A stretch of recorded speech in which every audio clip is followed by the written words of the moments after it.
किसी गांव में बंटी नाम का एक लड़का रहता था। वह परीक्षा देने के लिए गुजरात जा रहा था। ठंडी का दिन था। चारों तरफ से कोहरा छाया हुआ था। आमने सामने भी कोई नहीं दिख रहा था। पूरे 15 घंटे के बाद वह गुजरात पहुंच गया था। परीक्षा अगले दिन थी, इसलिए उसने एक होटल में रुकने का सोचा। रात हो गई थी और कहीं भी उसे उसके बजट में सस्ता सा होटल नहीं मिल रहा था।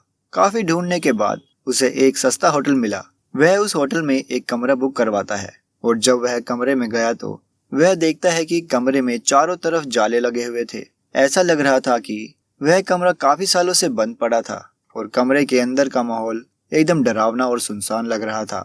लेकिन उसने ये सब नजरअंदाज कर दिया और होटल से खाना मंगवाया और खा पीकर सोने चल दिया। जब वह सो रहा था तो लगभग रात के 1 बजे के करीब उसे किसी के पायल की घुंघरू की तरह आवाज सुनाई दी। बंटी तुरंत नींद से उठ गया और जल्दी से खिड़की के पास गया, ये पता करने के लिए कि इतनी रात को किसकी पायल की आवाज सुनाई दे रही है और इस सुनसान रास्ते में कौन आधी रात को घूम रहा है, क्योंकि वहाँ होटल में बंटी और मैनेजर के अलावा कोई भी नहीं था। तो ये फिर किस औरत की पायल की आवाज सुनाई दे रही है? बंटी खिड़की पर काफी देर तक खड़ा रहा, लेकिन उसे कोई भी नहीं दिखाई दिया। फिर उसने अपने कमरे में मैनेजर को फोन किया और उसे बताया कि मुझे इतनी रात को काफी देर से पायल की आवाज सुनाई दे रही है, आपको भी दे रही है क्या? मैनेजर ने कहा कि सर ऐसी कोई बात नहीं है, आपको हवा से ऐसा लग रहा होगा। वैसे भी ये जंगली इलाका है, यहाँ पर तो हल्की हवा भी तूफान जैसी लगती है। आप सो जाइए, ऐसी कोई बात नहीं है। बंटी मैनेजर की बात पर भरोसा करके फिर से सोने चला गया। कुछ देर बाद उसे दोबारा वही पायल की आवाज पहले से भी ज्यादा तेज सुनाई देने लगी। इस बार उसने अपने कमरे का दरवाजा खोला और सीधा होटल के बाहर देखने के लिए चला गया। जब वह बाहर आया तो देखा कि एक काफी लंबी औरत है जो सफेद साड़ी पहनी हुई थी। उसके काफी लंबे बाल थे, उसका चेहरा ढका हुआ था। वह अपने हाथ से एक नारियल लेकर होटल के चारों तरफ चक्कर लगा रही थी। ऐसा लग रहा था कि मानो अपने पायल की आवाज से किसी को बुला रही है। बंटी दौड़कर उसके पास गया कि कौन है ये औरत जो इतनी रात को घूम रही है, लेकिन वह तुरंत ही गायब हो गई और चारों तरफ कोहरा ही कोहरा फैला दिया। बंटी भी थोड़ा घबरा गया, क्योंकि जिस औरत को वह सामने से देख रहा था अब वो नहीं दिख रही थी। बंटी अपने होटल में वापस जाने के लिए चल दिया, लेकिन फिर से उसे वो पायल की आवाज सुनाई देने लगी। बंटी अब उसे ढूंढते हुए जंगल की ओर जाने लगा। चलते चलते वह अपने होटल से इतनी दूर आ गया था कि उसे पता ही नहीं चला।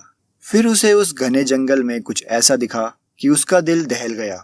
उसने देखा कि उस औरत ने एक पीपल के पेड़ के नीचे 5-6 लाश रखी थी और बारी बारी से एक एक को नोच नोच कर खा रही थी।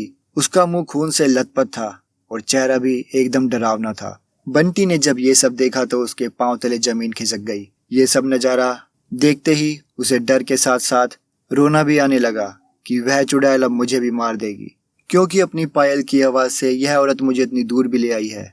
लेकिन उसने हिम्मत से काम लिया और हनुमान चालीसा पढ़ते पढ़ते धीरे से वहां से भाग गया, ताकि भूत उसे देख ना ले। लेकिन भूत तो भूत होते हैं। बंटी जैसे ही वहां से भागने की कोशिश कर रहा था, वो चुड़ैल अचानक से उसके सामने आ गई और उसे इशारे से अपने अड्डे पर ले जाने लगी, जहां पर उसने काफी सारी लाशें रखी हुई थी। बंटी हनुमान चालीसा का जाप करते करते इतनी तेजी से वहां से भागा कि मानो जैसे उसके अंदर कोई शक्ति आ गई हो। भागते भागते सीधा वह अपने होटल वापस आ गया। वहां थोड़ी देर रुका तो उसे एक आदमी दिखाई दिया। उसे देखकर ऐसा लग रहा था कि ये अच्छा आदमी है। वह बंटी के पास आकर बोला, अरे भाई क्या हुआ तुम्हें? तुम इतने डरे हुए क्यों हो? बंटी ने सारा किस्सा उस आदमी को सुनाया तो उसने बताया कि भाई तुम बहुत किस्मत वाले हो कि आज तुम बच गए। वो भूत किसी को भी नहीं छोड़ती और तुम इस होटल में क्या कर रहे हो? इसको तो बंद हुए काफी साल हो गए। बंटी ने जब उस आदमी की इतनी बात सुनी तो उसका डर के मारे पसीना निकलने लगा। फिर वह आदमी बताने लगा कि इस होटल में बहुत साल पहले एक लड़की के साथ 4-5 लड़के उसका भयानक तरीके से रेप करके मार दिए थे।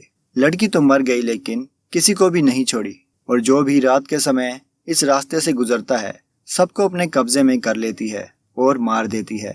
और कुछ दिन बाद इस होटल पर पुलिस का छापा पड़ा, तब से ये होटल बंद है।